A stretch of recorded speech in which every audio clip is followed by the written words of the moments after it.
afternoon. Good afternoon. I'm Susan Kelly, President of the City Club. Welcome to another special program, this time focusing on the state of our region with newly elected President of Metro Council, David Bragdon. But first, I want to make note of this difficult week for us nationally and internationally, and I'm sure that all of you will join me in wishing our troops a safe and healthy return to their homes and to their families. On Friday, March 28th, join us for another State of program as we focus on the state of the Port of Portland with Executive Director Bill Wyatt, and that is here at the Multnomah Athletic Club. The club's annual membership drive is well underway, and I was just speaking to a few potential candidates out there, and you know who you are.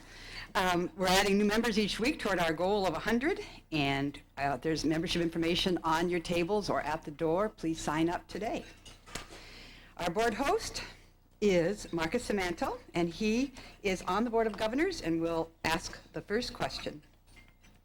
After Marcus is finished, please be prepared with your questions and be at the microphone to ask so that we can have as many questions as possible for our guest speaker. And please keep your question a question and keep it to 30 seconds or less. Broadcast of City Club programs this quarter is made possible in part by corporate underwriting from Kaiser Permanente, Nike, and Washington Mutual, and we thank them for their support. David Bragdon is the new council president of Metro, the first president of the Metro Council, and has only been there since January 6th, so it's a few weeks back.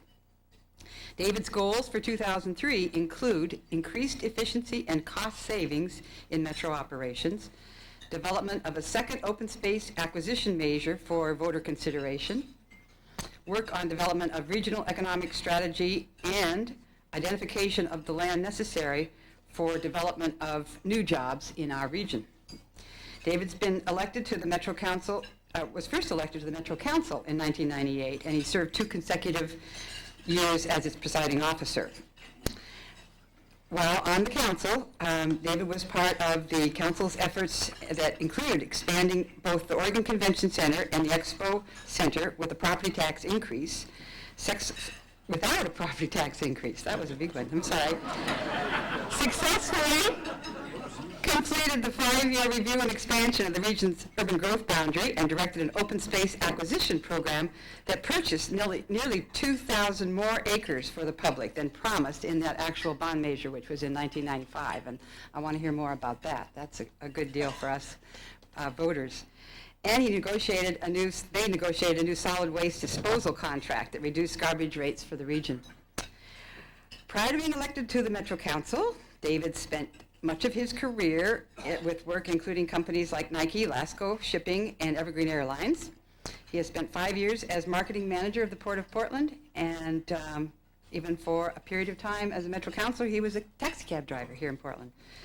David grew up in Portland and graduated from Catlin Gable High School, and he graduated from Harvard in 1982 with an honors degree in government. He lives in Southeast Portland, and his hobbies include hiking, running, and yoga. Please welcome our Metro Council President, David Bragdon.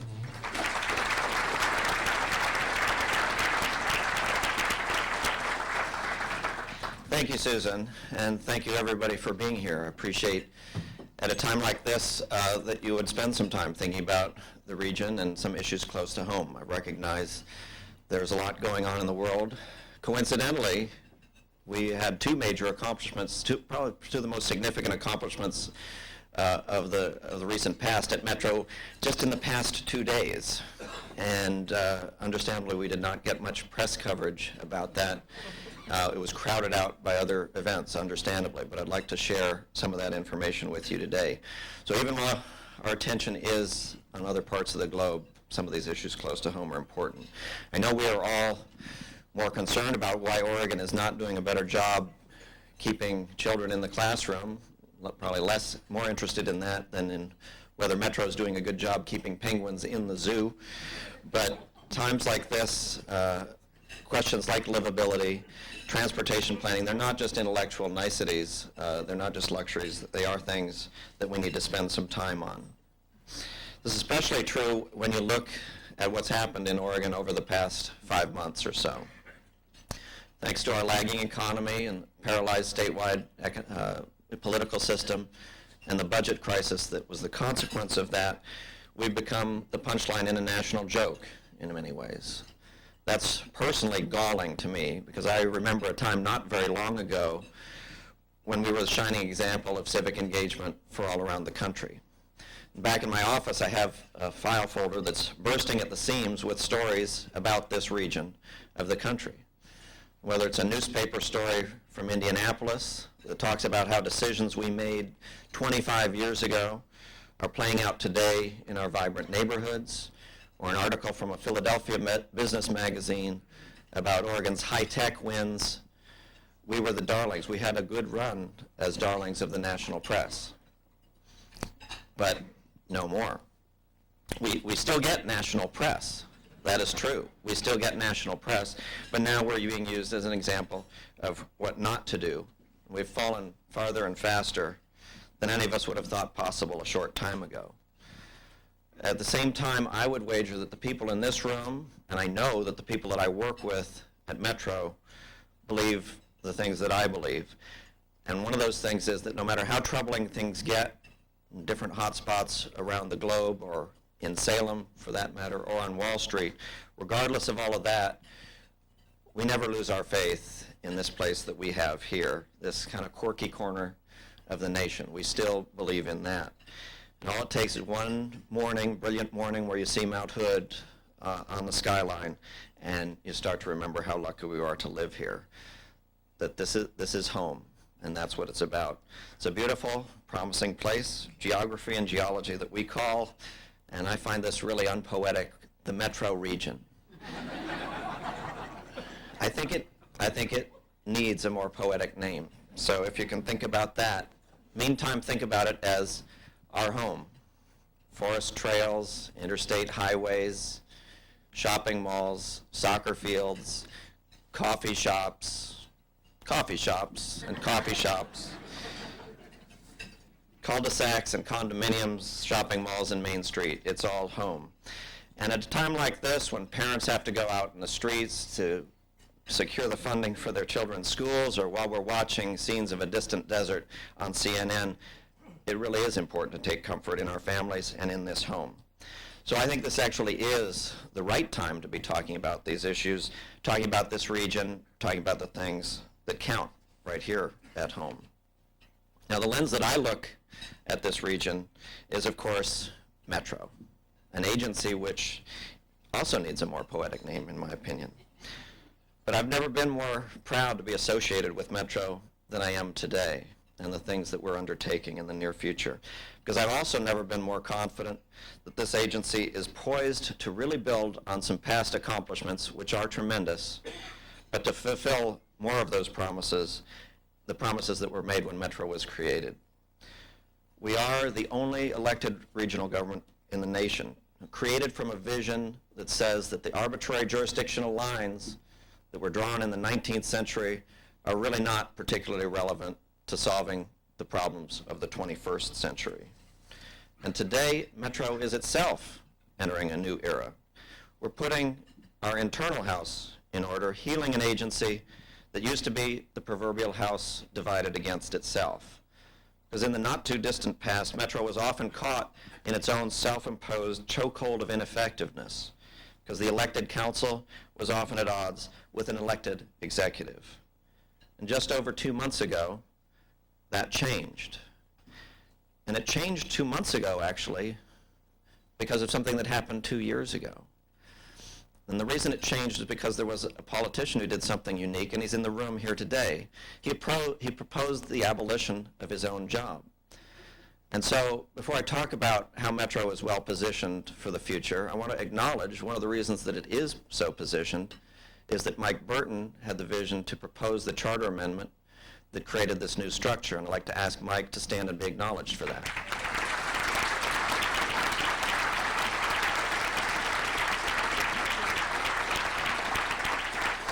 And while I want to acknowledge him for that proposal and the change in structure, I would also like to have your applause for the other accomplishments during his 8 times as Metro's executive officer, the other contributions that he made during that time as well.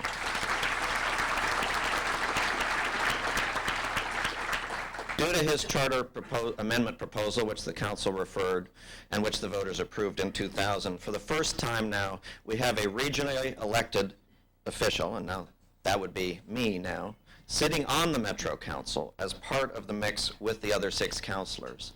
And for the first time, the council has hired a professional administrator to manage the agency and be accountable for the results. Now, with the addition this January of Councilor Brian Newman, who joined the council, the current Metro Council, Rod Park, Susan McLean, Rod Monroe, Carl Hostica, and Rex Burkholder, is the strongest Metro Council that there has ever been. And their energy, their commitment, their skills are really unmatched in the history of the agency. Most of them are here, and I'd like to have them stand and be acknowledged.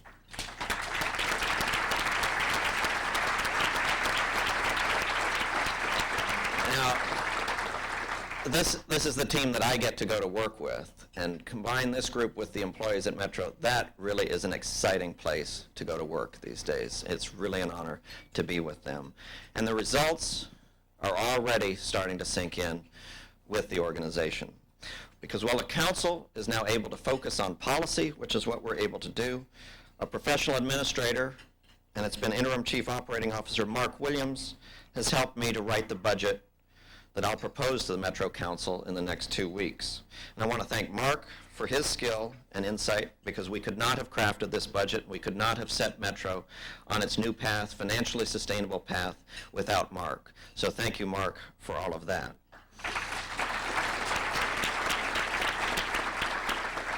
Now, my proposed budget is going to show that business as usual will not fly at Metro. Because until the recent past, Metro had been draining its reserve funds through some deficit spending, and we'd allowed our overhead costs to escalate uncontrollably. If the council adopts the budget that I'll propose, those practices will end immediately. Now, we can't control all of our overhead costs. The liability insurance on places like the convention center have escalated tremendously. Public buildings are bearing a very high liability. We can't control that. We can't control the PERS situation. We hope people in Salem will help to do that. But we can control some things that are within our control, and we're going to have to, as our revenues stay flat, because the alternative is not very pretty. If we'd stuck with business as usual plan and the trends that we had, the operating reserves of the regional parks and green spaces would have run out in 2 years. The operating reserves at Metro's Oregon Zoo would have been exhausted a year after that. And I can't continue to jeopardize those valuable programs by perpetuating undisciplined financial practices. The budget that I'm going to submit in 2 weeks will reverse that course. Metro is going to have to and will live within its means. The new budget that I'm going to propose does rein in the spending on central services and overhead, starting by cutting the council's own staffing. We're starting with ourselves. I'll also recommend selective cuts in almost every central support service and reduce program spending, but in ways that make the lowest impact to public services. Altogether, this budget is going to cut millions from Metro's costs, but it will also protect the reserve funds of the programs that are so essential and so popular. It also ensures that Metro will not be caught vulnerable without a rainy day fund, and we won't have our bond rating eroded. Now, this budget, probably more than anything else over the time that I've been in office, proves that under our new leadership structure, Metro is maturing into a credible and responsible agency. And this budget, it's one first step toward that. We took the second step yesterday, and it's a very, very exciting one. This week, I concluded my search for a permanent Chief Operating Officer for Metro. Now, this position is going to be critical in Metro's transformation, so I was very careful about what I was looking for. I was looking for somebody who would have a very deep understanding of the managerial issues that are facing our agency, looking for somebody who could both respond to the new council, the new energy level and intellect on the council, and simultaneously lead our valuable staff, because believe me, they are a group of very talented employees, and their missions are very diverse. They range from veterinarians at the zoo to land use planners to ushers at the Performing Arts Center to hazardous waste technicians. And I needed somebody who could relate to the council and be our bridge to a talented staff like that. We did a nationwide search, and the nationwide search ended at what might seem like an unlikely place. That search ended this week, 2 days ago, in Canby, Oregon. Now, that may seem unlikely to some people. It's not unlikely to astute observers of the local public administration scene, because they know that one of the most able public administrators in this state, in fact in this country, is Clackamas County Commissioner Michael Jordan.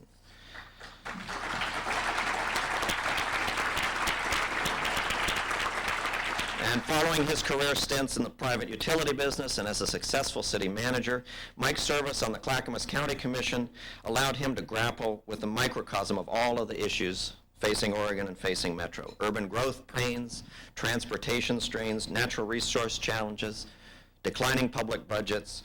On the front lines of local government in Clackamas County, Mike Jordan has seen it all, and he has dealt with all of those challenges with innovation, creativity, and real talent for personnel management. He also chaired our panel of local government advisors, the Metro Policy Advisory Committee, where, for better or worse, he had the opportunity to see Metro up close and personal.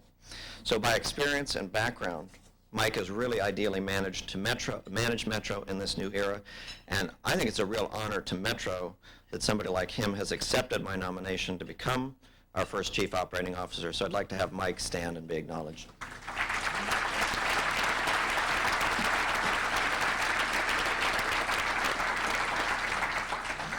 And Mike, I have assurances from at least a majority of the council they will vote to confirm you, but we'll work on that. Well, with a team like that, what's first on the agenda at the new and improved Metro? Well, there's the economy. Because planning for posterity really needs to also include planning to create prosperity. Creating economic wealth just by itself, well, that's not a guarantee of a healthy community where people actually want to live.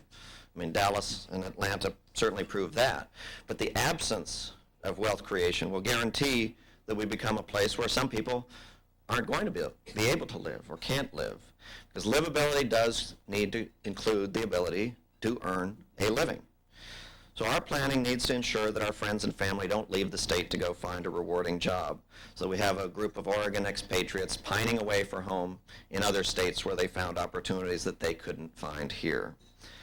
I want to make sure that our planning includes the redevelopment, the development, investments, and jobs, so that all these good intentions, maps, and drawings don't just remain nice ideals up on the shelf. So we're very committed that Metro is going to be a leader in Oregon's economic recovery. And if we perform our role well, we as an agency have 4 very important roles that we can play in that arena: bolstering tourism, expanding and preserving our supply of industrial lands, revitalizing our critical main streets, town centers around the region, and targeting transportation funding in ways that create and enhance the economic opportunity for our citizens. First, we are doing what we can to bolster tourism. After soundly managing the Oregon Convention Center for 12 successful years, Metro has now shepherded its expansion with the same sound management practices. When it opens next month, it will be the largest convention space in the Pacific Northwest. This was a $100 million expansion that was accomplished without one dime of property tax funds. It was funded by a self-imposed tax on the hospitality industry, hotel, motel industry, and the car rental industries in Multnomah County. And the expansion really justifies those industries' trust in our organization because it's being finished on time and on budget. And even more important, that will lead to the creation of 2,000 jobs in this region. And as a former cab driver, I can certainly appreciate those dollars that out-of-town visitors bring to our community and leave here because of that convention center. Metro's second major role in Oregon's economic recovery is the provision and the protection of industrial land supply for the industries of today as well as the industries of tomorrow. In December, the Metro Council voted to add nearly 3,000 acres of land to the urban growth boundary, specifically for industry. And yesterday, at Governor Kulongoski's urging, the State Land Conservation and Development Commission approved a fast-track approval of our decision and that then confirms the addition of new industrial parcels around Tualatin, Wilsonville, Gresham, Hillsborough, and elsewhere. With that action, we have now dispelled the myth that Metro and Oregon's land use planning system cannot provide land for industry.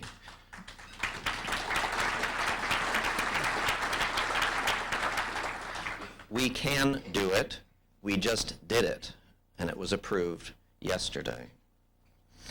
This year we need to complete that task and bring more industrial property within the urban growth boundary, so we're working closely with business now, with local governments, with citizens, to identify that land and do it in a rational and open and predictable way to make sure that we have that supply.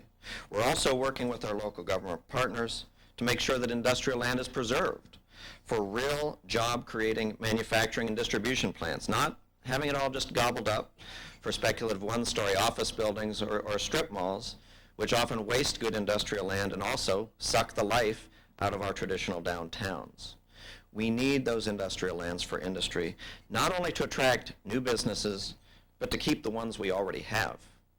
Because while there's a lot of attention paid sometimes to recruiting, the fact is 80% of new jobs are not going to be created by new companies moving into the region. They're created by homegrown companies that are succeeding and expanding here. Let me give you the example that really brought this to life for me over the last 2 or 3 years, and it's Beaverton Foods. And you use their products all the time. You may not be aware of it, nor may you be aware of their history or the fact that they almost left this state because of questions about land supply. But the company was launched in 1929 in the Great Depression, when Rose BG started making a little extra money for her family preparing horseradish in the cellar. And once a week, she'd get up very early in the morning, and she'd take that long trip over Canyon Road where she would, to downtown Portland, where she'd sell her jars of horseradish to a modest, small proprietor of a shop in downtown Portland. I believe his name was Fred Meyer, if I'm not mistaken. But 70 years and 3 generations later, the BG family own the largest specialty condiment company in the United States, and they are selling mustard and horseradish and other condiments all over the world, something we ought to be proud of having here. Yet, we almost lost them. Because by the mid-1990s, they were so successful, and they had outgrown their aged facility in Beaverton, and they were looking for a place to expand. And after Gene and Dominic BG, who are Rose's son and grandson, surveyed the real estate market, they found there were very few parcels of industrial land suitable for their size of operation. And they actually began considering moving their company to another state. Luckily, at the last minute, as I understand, they were able to purchase one of the very, very few remaining large parcels of industrial land in Hillsborough and keep those jobs in this region. The lesson of this story is, while it may seem a little bit silly that Beaverton Foods is in Hillsborough, and I know my friend Tom Hughes, who's mayor of Hillsborough, ribs my friend Rob Drake, who's mayor of Beaverton, about that. The real point is that we need to keep those companies in Oregon, because it is one region and it is interdependent. And the next time that prosperous business owners like the BGs want to expand, we want to make sure that our land use planning system is keeping them as Oregon companies, not letting them go become Kansas companies or something else. The third piece of Metro's economic strategy is to take care of the things that we have. Now, you already know we're into recycling solid waste. I think you know that. We're also encouraging the recycling of land and buildings to add jobs in and near existing neighborhoods, emulating just the sprawling boom and bust cycles and landscape of Houston and Phoenix is not only just poor planning, it's also poor economics, because we have investments in existing areas, investments that we really need to leverage. And our traditional downtowns throughout this region, whether it's the historic downtown of Forest Grove or the waterfront districts in Oregon City and Lake Oswego, those can all be revitalized as havens for the small businesses and the entrepreneurs that really do fuel this economy here in the region. There's no question we need Nike, we need Intel, we need their thousands of jobs.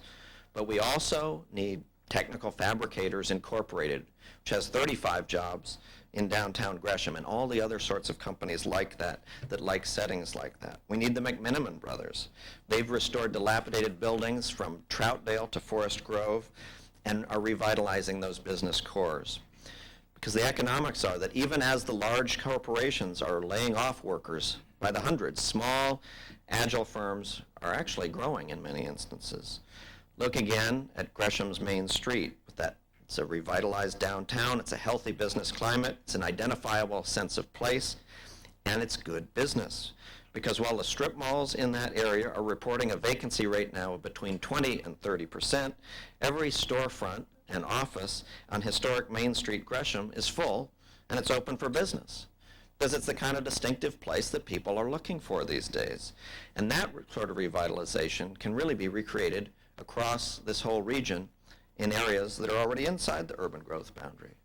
So that's why this year at the Metro Council we've convened a team of architects and developers and local leaders to revitalize those economic centers.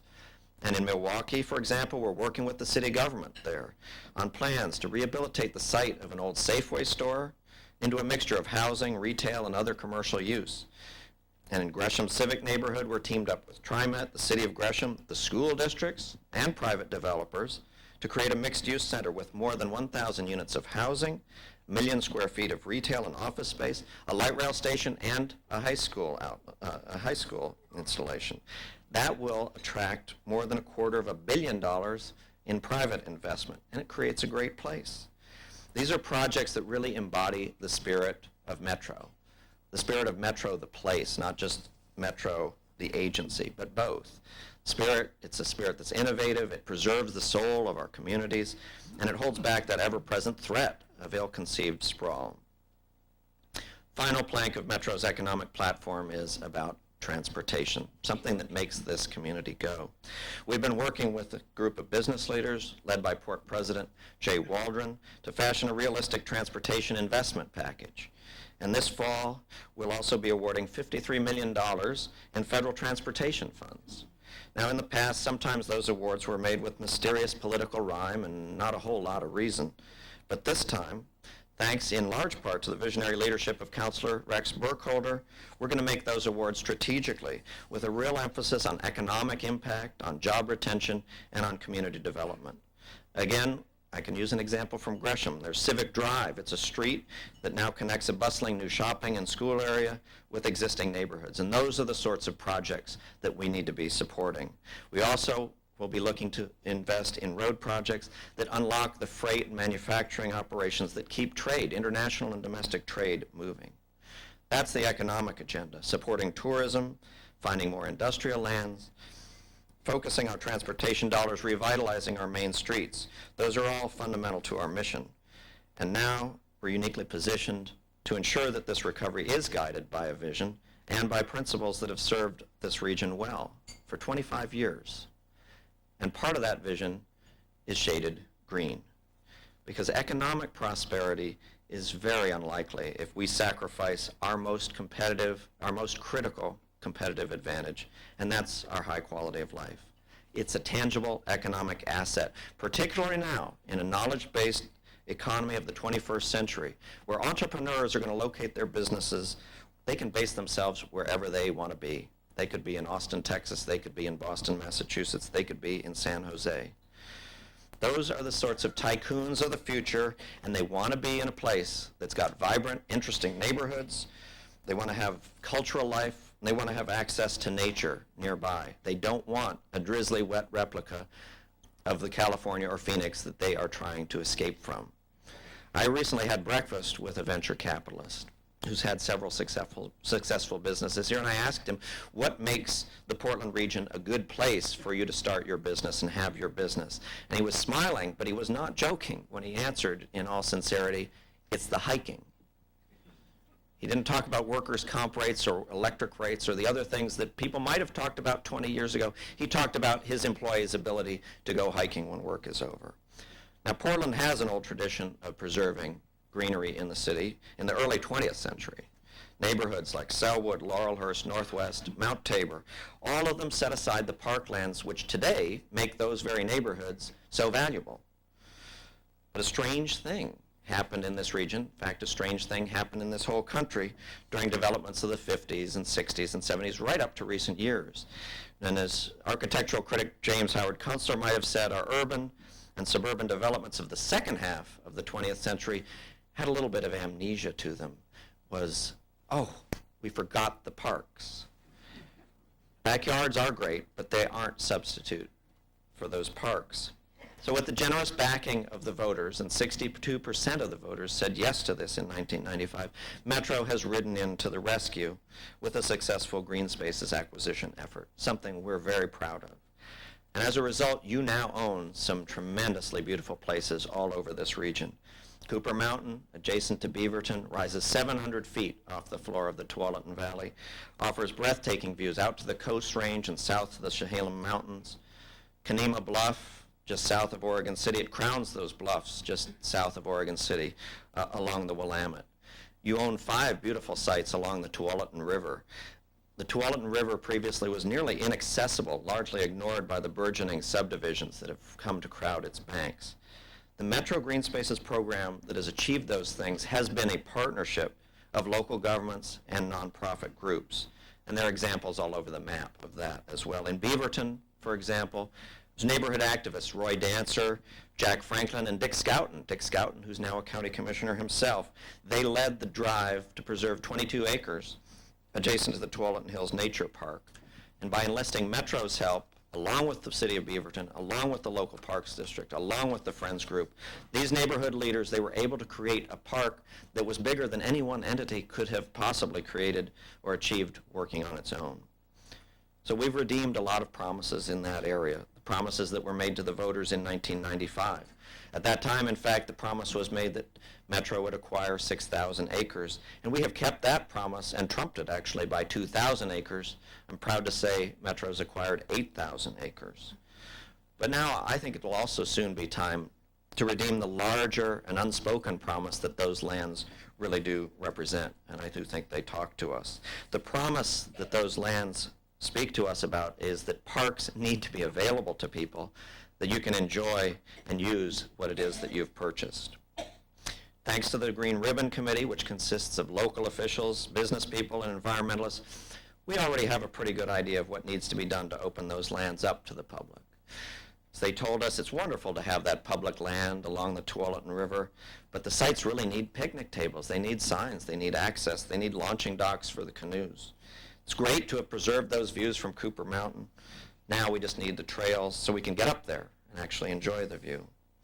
So I say it's now time to reconvene that Green Ribbon Committee, put together a detailed plan, including a funding plan, to fully utilize those public lands. 1 year from now, I'd like to be back here with that plan, a plan that will make those lands available to everyone, not just to those of you who are willing to bushwhack through walls of Himalayan blackberry bushes.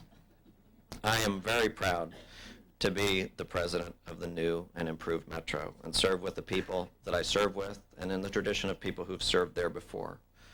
Now we have a new council, we have a new manager, we have a new direction, and we have a new understanding of our old and traditional values. Now I know that when we all leave here today, our thoughts are going to immediately turn back to hotspots, global hotspots that actually are pretty far from Metro's borders. And in times like this, I find personally that the best comfort there can be is to focus on the things that you can do. Step up and do what you can do where you are. That to me is the most important thing at times like this. Now, Metro can't solve Oregon's schools crisis, and we can't resolve the state budget crisis. But there are things that we can do and that we are doing. We can and we will stake our claim to be a driver in the economic recovery. And we can and we will protect the lasting natural legacy that distinguishes this region. We can and we will finally claim Metro's rightful mantle as an innovative and responsive elected regional government. Ultimately, we can and we will help our home achieve that promise that we all feel very deeply here. So as you leave, let's continue. Keep that promise in mind and the values that make this region home. Thank you.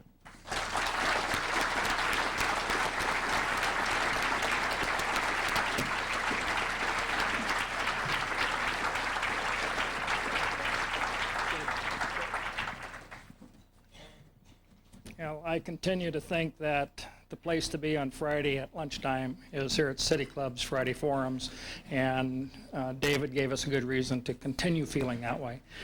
I would like to ask David lots of questions. I farmed in Washington County for quite some time, my family for over 60 years. And I know that we just recently, yesterday LCDC approved 1,900 acres, I believe, to sort of fast track for industrial lands. And I heard the applause in this room when that was announced.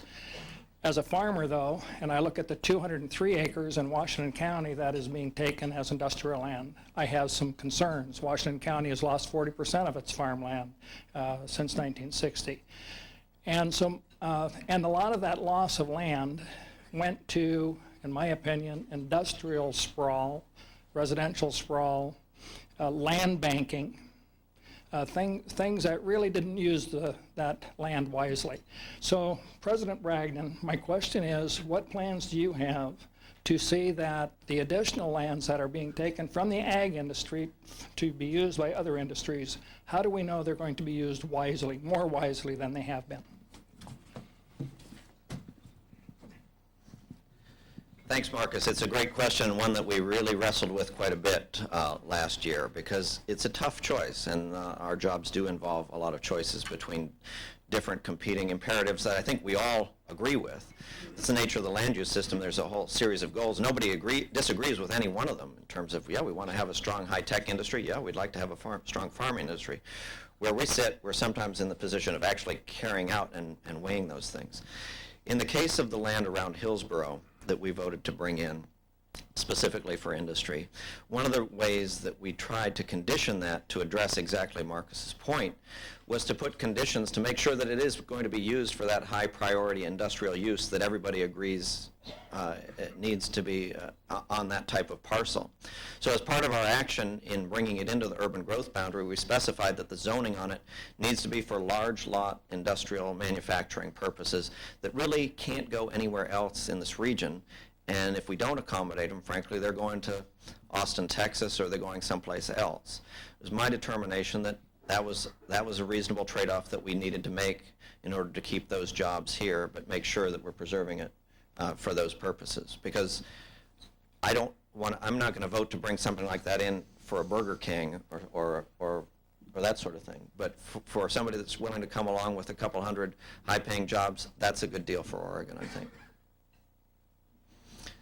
Hi, David. Chris Smith, club member. My question is about economic development strategy, and a lot of discussion has been given to the theory of industrial clusters in discussing our region's economic issues. And on the west side, we've identified clusters in semiconductors and footwear and printing and imaging, and the idea that these clusters want to grow together as new companies join kind of the economic ecosystems.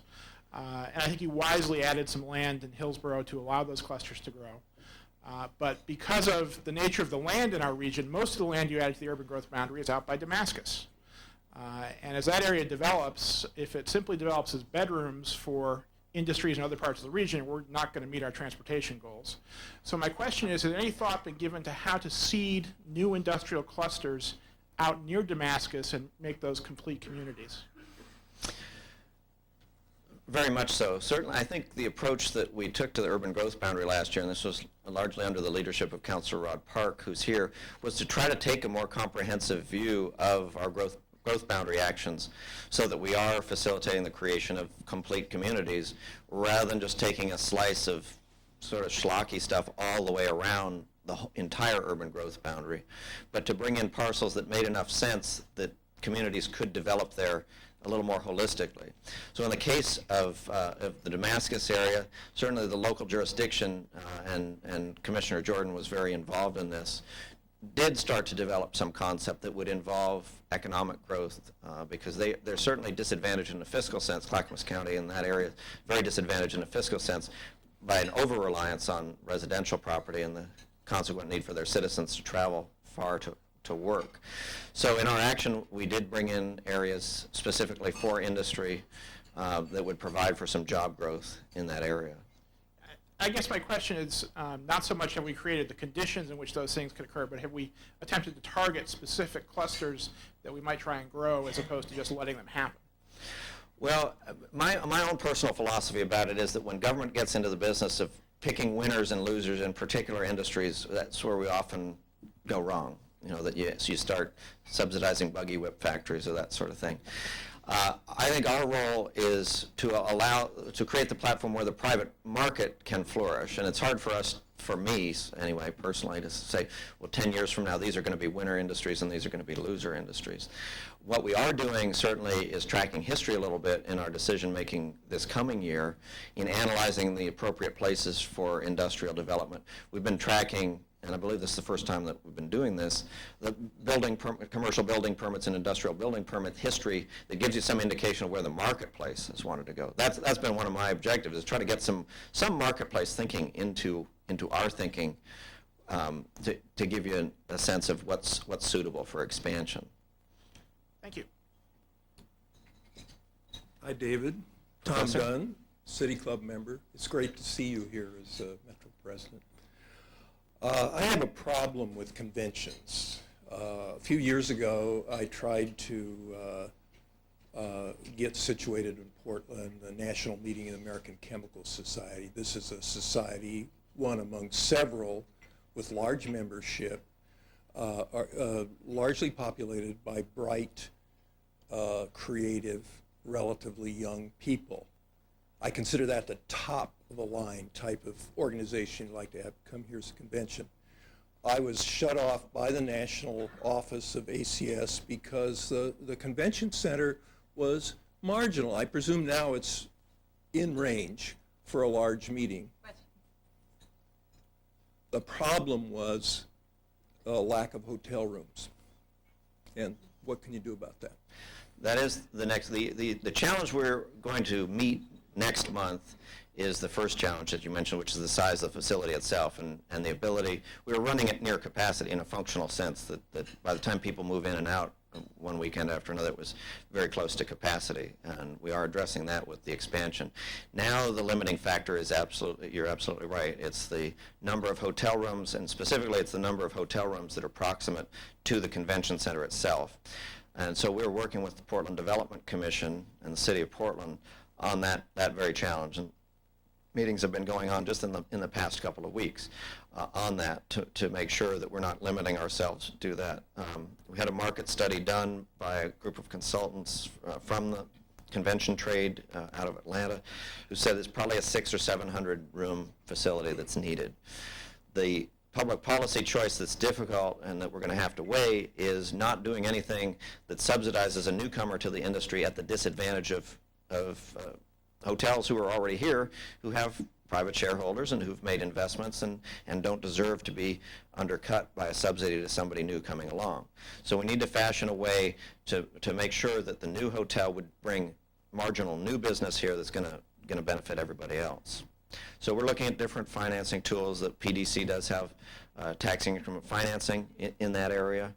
That's one possibility, but I think working with the industry is going to be really critical, because the industry is the one who funded the building, and we don't want to undercut them.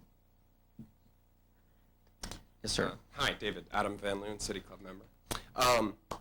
Metro is obviously having a good impact on the region, and you mentioned the national attention that it's received. I'm wondering, have any other cities or states or counties come to Metro with advice in setting up their own regional governments?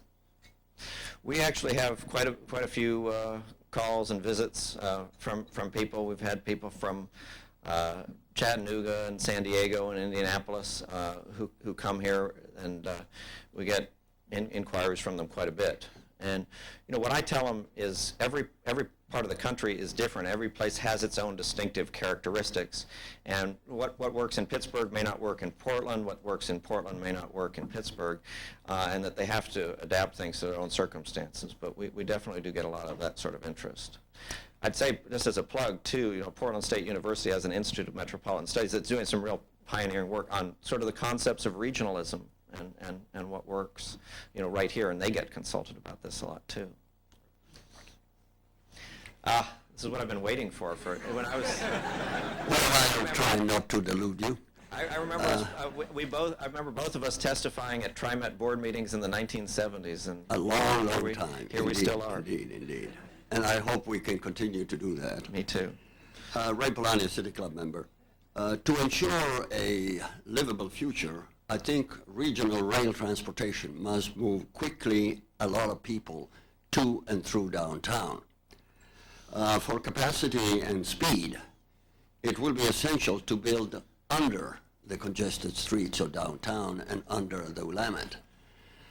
Will Metro commit to move light rail underground through downtown to serve the region and downtown? In thinking about, there was one question I knew I would get, because it's a very good one, and I think ultimately in the long run that is the solution when you look at Edmonton or other systems in terms of where they reach the capacity that they have to go underground.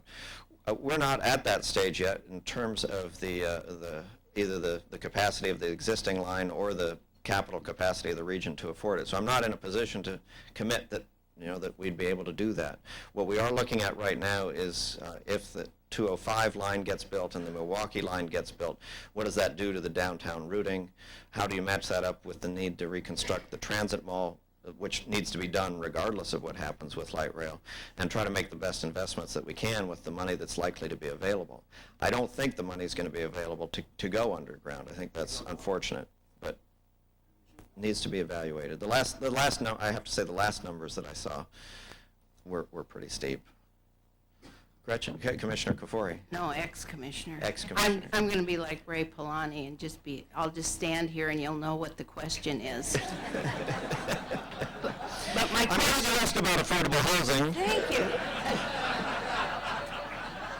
I just brought along a copy of a report that we worked on at Metro as I was phasing out of my public life, and I think in terms of promises kept and economic development, we need places for these workers and titans of industry to live. So I'd like your thoughts about affordable housing and how it fits in Metro's agenda for this year, legislative and otherwise.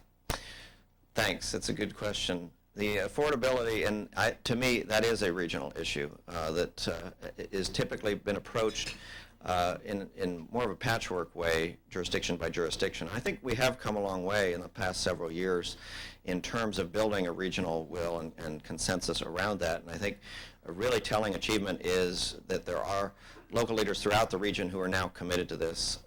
Mayor Becker in Gresham, Mayor Drake in Beaverton, they both lobbied quite extensively at the last session of the legislature with our support too, and Metro's was part of that coalition to provide funding for affordable housing.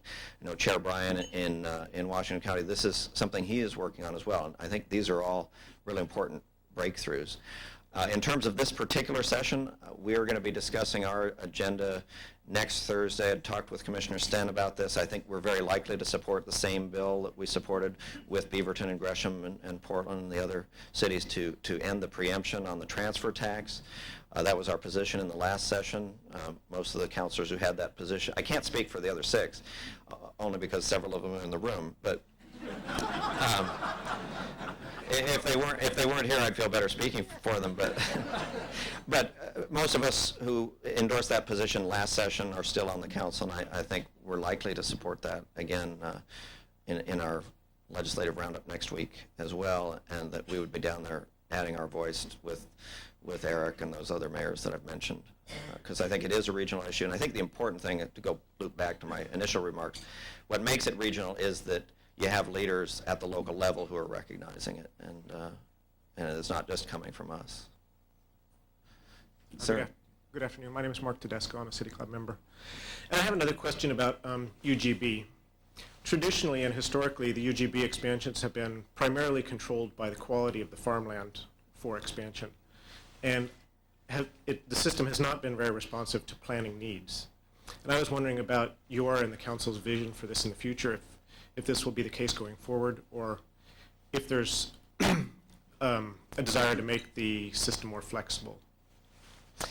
I think, and again, I can probably speak for myself more than going out too far on a limb for the other six, but certainly I think you're right.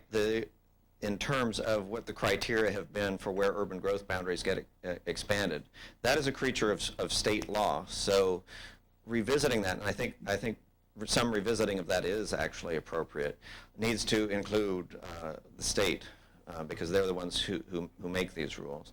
And I know that the new administration in Salem, I know that they're interested in looking at some of those questions as well, because you're right, the guidelines as they're written now are based almost entirely on protecting what's outside the urban growth boundary, which is a valid goal, but in my book should not be the only goal.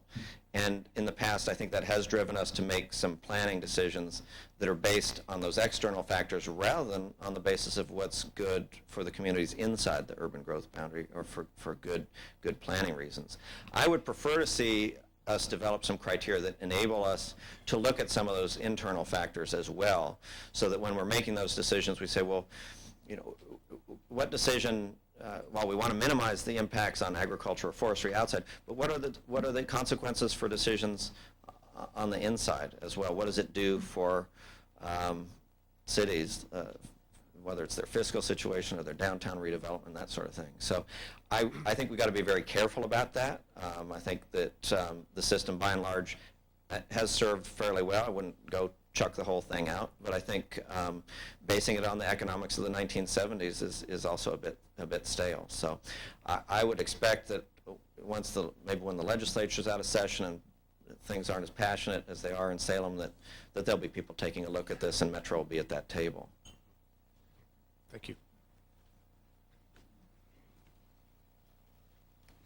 Hi, David. Ted Falk, member. I wanted to ask you a couple of questions about recommendations that have been made in past City Club reports, since you're addressing a City Club audience. 10 or 15 years ago, there was a recommendation to merge the 3 Portland area counties into one thing that would be called Cascadia County. Now, setting aside the idea of a tri-county merger, how would the name Cascadia suit you to solve your name problem? That's good. Yeah. The second question is, about 4 years ago, there was a report on density of housing in the Portland area, and the report, one of its conclusions was that not enough was being done to drive high-density housing onto large opportunity parcels, and I wonder if you agree with that assessment and whether you have any role in making that happen. Sure. On the first one, in terms of county consolidation, my stealth plan is we're just going to keep hiring the county commissioners to come work for us, and before they know it, you know, that's the stealth plan. Did I tell you that, Mike? Yeah. On the second point, that really gets to my point in the presentation with regard to redevelopment of the centers that we already have. Marcus and I were actually on the City Club trip to Vancouver, BC last June, where you see what has been undertaken there. Very, very ambitious, and I think with great results in terms of the building styles and preserving existing neighborhoods while also having density in places where it makes sense. They've had similar situations to what we've had here with the River District and the Pearl District, but I think have been more ambitious in terms of height. And so I think we learned a lot on that trip, and it was inspiring. I'd like to see more of that happen. In terms of Metro's role in it, the local zoning and the development incentives and that sort of thing are local concerns, but I think through the centers team that we have, we're going to be working with them to try to share notes on how those things get done, and I think having the developers on the team and architects is going to help people to be a little more bold with the vision. We're doing some of that note sharing too, Gretchen, by the way, on affordable housing. We in the past, the report that you held up here, which requires the local governments to report what they're doing, I found that that's not so meaningful that somebody types up a report and sends it in to us and we put it in a file cabinet. What we're doing this year instead, for the first time, they're actually going to come to the Metro Policy Advisory Committee, which is their peers in local government, and say, do a show and tell of here's what's working, because you're the one who told me this. There's 19 tools in the toolbox or whatever, federal programs, and so having Tigered hear what Beaverton is doing, I think is really helpful. So it's a similar thing with the centers. Hi, I'm Susan Pierce. I'm a member, and I'm also here as chair of Hosford Abernathy neighborhood, which is kind of next door to you. You've talked about a lot of things within the region that touch on things that are going on in the inner southeast. You didn't mention the light rail alignment along from Milwaukee to Portland, which we hope stays on the table. Industry and older buildings that we'd like to recycle. We have a vision for what we'd like to see in this inner central southeast. What's yours? Well, Your backyard. Yeah, it is my backyard. I think the revitalization that's gone on in the inner southeast Portland over the last 10 years is a great example of our planning system at work. And I'd like to see that continue and be replicated. I think having that light rail line running through to Milwaukee is going to be an important contribution to that. It's something I certainly do support. It's certainly part of the package that we're moving forward with the business group that I mentioned. Dr. McCall. Hi, David. What are you ideas that you have on your revenue sharing? Currently before the legislature, have you thought that through thoroughly? Just for context, he was my teacher in freshman year of high school, and I don't know if I've changed at all, but yes. Have I thought that through? I remember hearing that question before. It's actually something that we want to think through. The question's right on point. It's something that we do want to think through. It's a concept that I think is promising, and Councilor Carl Hostica, who's here, has worked with Senator Decker in Salem to create a task force that would study the idea. And here's the genesis of it, and here's the reason.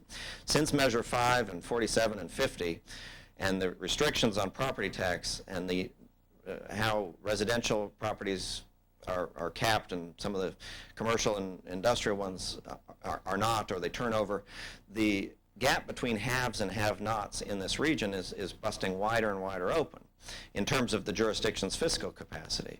And there are all kinds of anomalies now around the region that are getting worse and worse and worse, just from the point of view of fiscal capacity of the jurisdictions based on old lines in Measures 5 and 47 and 50. The example I would give you is the respective relationship of Cornelius to Hillsborough. I think Hillsborough has been phenomenally successful, and that needs to be celebrated. I think 56% of their revenue comes off of industrial land. They have no debt. They're a very well-managed municipality, good services for their citizens. And next door to them is Cornelius, which has virtually no industrial land and has only housing land and relatively low assessments at that. And so their ability to raise revenue, just to pay their police officers and run the fire department and the other basic services, gets crimped year after year after year. So the question that Carl and others have raised, and that there's a model for this in Minnesota, is how do you somehow even that out? It's not a matter of sharing revenue with Metro. That's not which some people have the concept. It's a matter of sharing among the haves and the have-nots, in the sense that there are people who live in Cornelius, obviously, who are enjoying those jobs in Hillsborough. But does that mean they're entitled to less police service or less fire service by virtue of that line? And is there some way to share that? So I think what's likely to happen if we can get this bill passed is that there would be a study group that would include, it'd be primarily a local government group, I would presume. That's an interesting sort of fissures around the region because it's not geographic. That you have-nots, Oregon City or Wood Village. I mean, they're geographically dispersed, but they're next to other neighbors who are doing relatively well. So that's the issue there, and so we are going to be studying that. I hope if the legislature will allow us to do that, but we'll be studying with the local governments who are involved.